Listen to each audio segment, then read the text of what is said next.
Hi people, it's me, Anja, my pronouns all she and her, and welcome back to my channel for a new recently video. If you can hear my heater in front of me, because my room is so cold. No you don't. No you don't actually, you can't hear it. But anyway, the first book on this list is called Nell of Gumbling, My Extremely Tiny Forest Adventure, which is a middle-grade urban fantasy graphic novel sequel to Nell of Gumbling, which I talked about in my last recent release video. And honestly, I really enjoyed this sequel. I loved the illustration, I loved the characters, I loved the friendships, the side sapphic romance was so cute. This book is really, really good and I really enjoyed it. However, if I took a step back and really analyzed this book, I would think that this book had the same themes and the same reoccurring lesson from the first book about taking in a new perspective and whatever. But besides that, I really, really enjoyed this book because I liked how it talked about that from a completely different perspective, even though it was the same lesson as the first book, if that makes any sense. I still really, really enjoyed it. You know what I mean? I don't know if that makes any sense. The plot was engaging, the world building was really interesting and really fun. I rated this book 4 out of 5 stars. I definitely prefer the first book. I definitely prefer the Okay Witch duology overall too. But anyway, take that as you will. I would definitely highly, highly recommend it. The next book on this list is called The Girls of Skylark Lane. This story is a middle-grade contemporary following two sisters as they navigate sisterhood, growing apart, and softball. This story is absolutely so fantastic and it's so good.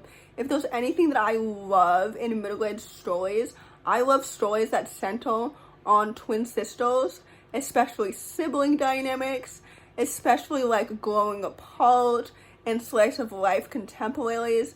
I really appreciated the dual perspectives because the characters were so distinct and so well developed. I love them together as well as individually. I loved their family dynamics with their dads. The friendships were so wholesome and so lovely. All of the characters felt like real teenagers, if that makes any sense. The plot is so engaging and so intriguing. This book is absolutely so fantastic and it's so good and it has so much heart and it's so awesome and it's so wholesome and really, really heartwarming as well, if that makes any sense. Anyway, overall, I rated this book 4 out of 5 stars. I would definitely highly, highly recommend it. The next book on this list is called Thanks for Listening. This story is a YA contemporary following a young sapphic asexual main character whose secret social media account goes awry. I liked this book, but I didn't love it, and overall I found it to be completely mid and also really short, if that makes any sense. Not to say that the pacing felt off or anything like that, but I wish that this book was lengthened, if that makes any sense. I do appreciate the queer representation and the romance was really cute. I like the friendship and the characters and the plot and everything. But overall, I just wish that I don't know. This book was over before it really happened. Does that make any sense? Anyway, I rated this book 3 stars. It met my very low expectations and I wish that it exceeded them, but it didn't. I've never read anything before by this author, and I wish I could say that this book makes me want to read the author's debut, but it actually makes me want to do the opposite and avoid her debut. But anyway, if that makes any sense, I rated this book 3 stars. I won't be recommending it, so take that as you will. The next book on this list I disliked even more, and that is As If on Cue. This story is a YA contemporary following a young main character who must co-direct a musical with her rival, and this book is marketed as a rivals to lovers romance for fans of Jenny Han and Morgan Matson, of which I am not, because I personally read this book out of spite, because I saw all of these reviewers saying how much they hated the main character, and I thought, I typically enjoy reading from an unlikable main character, but the thing is about this main character is that she's not written to be unlikable. She just happens to be so annoying. You know what I mean? I don't know if that makes any sense at all, but basically, the romance is kind of okay. I don't love rivals to lovers in general.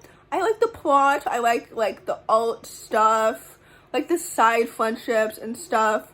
Those were nice, but I definitely understand why reviewers were saying that they really disliked the main character, especially in the third act. And I also felt like, I wanted like some relationships to get some closure towards the end that they never quite received, if that makes any sense. Anyway, I rated this book 3 stars, so take that as you will. The last book on this list, and certainly not the least, is called The Breakup Pact. For those who don't know, this book is an adult contemporary romance following an adult main character who decides to fake date her best friend after their breakups with their respective exes goes viral, except that she hasn't seen her best friend in a decade. I honestly really enjoy this book. Whenever authors of a previous genre or audience, or in this case YA, venture out into a new audience or genre, I'm always a little bit skeptical because sometimes it's worse than their previous books. And with this one, I will say that my favorite book by Emma is The Getaway List, but this book, in my opinion, is better than Tweet Cute and You Have a Match. And has she written 3 or 2 YA books? Anyway, it's better than all those other books with the exception of The Getaway List, because I just really enjoyed the romance so much. Like, the 2 main characters are both so compelling and so well done, and their chemistry made so much sense. I love fake dating so much. I also loved all the side characters, like her best friend and her brother and everything. I did think it's rather odd that her parents were physically absent from the entire story with no explanation.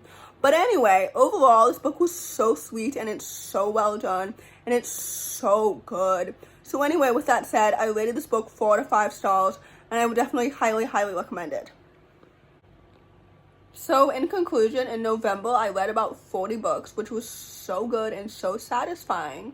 But like for December, I don't necessarily have high hopes or low expectations. I don't know, this entire year overall did not go the way that I was expecting, especially in terms of my reading year. So for the last month of the year, I'm trying not to add pressure or expectations to it.